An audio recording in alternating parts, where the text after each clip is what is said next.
Hello dear student, आज discuss करने जाना है एसएससी सीजीएल 2023 में पूछे गए क्वेश्चन को, जो कि देखिए हमारा फर्स्ट शिफ्ट का क्वेश्चन है। देखिए हमारा क्वेश्चन कह रहा है कि वन ऑफ दीज बॉक्सेस देखिए वन ऑफ दीज क्वेश्चन में बॉक्सेस में इन बॉक्सेस में से किसी एक में है मतलब है द पोर्ट्रेट ऑफ द हेयरेस, मतलब पोर्ट्रेट मतलब तस्वीर, और हेयरेस मतलब हमें पता है हेयर मतलब होता है मेल जो होता है, मतलब पुरुष उत्तराधिकारी, और हेयरेस मतलब होता है महिला उत्तराधिकारी। ठीक, अगर यहाँ ध्यान से देखेंगे तो देखिए यहाँ पे वर्ड क्या यूज़ किया गया है, यहाँ है वन ऑफ दीज बॉक्सेस। तो एक चीज़ कॉमन चीज़ है, आप याद रखिए,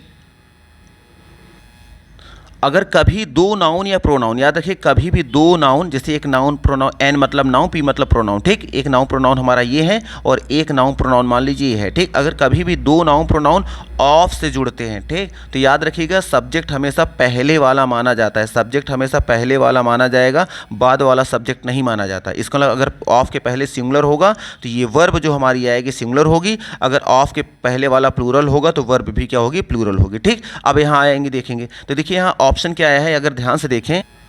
तो देखिए यहाँ ऑफ हमारा क्या है, ये हमारा प्रीपोजिशन है, ऑफ के बाद क्या आया है दीज बॉक्सेस, और ऑफ के पहले क्या है वन। तो इसका मतलब है देखिए ऑफ का मतलब होता है में से, इसका मतलब क्या है में से, तो दीज बॉक्सेस मतलब इन बॉक्सेस, ऑफ मतलब में से, वन मतलब क्या है एक। तो इसका सब्जेक्ट जो माना जाएगा वो वन माना जाएगा, कि ऑफ के पहले कौन आया है, वन आया है। जब एक बॉक्स, इन बॉक्सेस में से किसी एक बॉक्स में, जब बॉक्स एक की बात हो रही है तो आगे के वर्ब हैव नहीं बल्कि क्या आनी चाहिए, हैज़, क्योंकि हमें पता है कि सब्जेक्ट अगर सिंगुलर होता है तो वहाँ लगाते हैं हैज़, और अगर सब्जेक्ट हमारा प्लूरल होता है तो वहाँ लगाते हैं हम हैव। और जब ऑफ से दो नाउन प्रोनाउन जोड़ते हैं तो ऑफ के पहले वाला सब्जेक्ट माना जाता है, ऑफ के बाद वाला नहीं माना जाता है। और ऑफ के पहले आया है वन, वन मतलब होता है एक, जब बात एक की हो रही तो एक के साथ हम हैज़ लगाएंगे, हैव का यूज़ हम नहीं करेंगे। और ये देखेंगे ऑप्शन कहाँ आया है, देखिए ऑप्शन आया है ऑप्शन नंबर ए में ही मिल गया है। तो बॉक्सेस यहाँ जो आया है हैव नहीं होगा बल्कि बॉक्सेस हैज़ होगा। याद रखिएगा यहाँ सब्जेक्ट दीज बॉक्सेस नहीं है बल्कि वहाँ वन है, ठीक, इसलिए ऑप्शन नंबर ए को यहाँ पे हम टिक कर देंगे।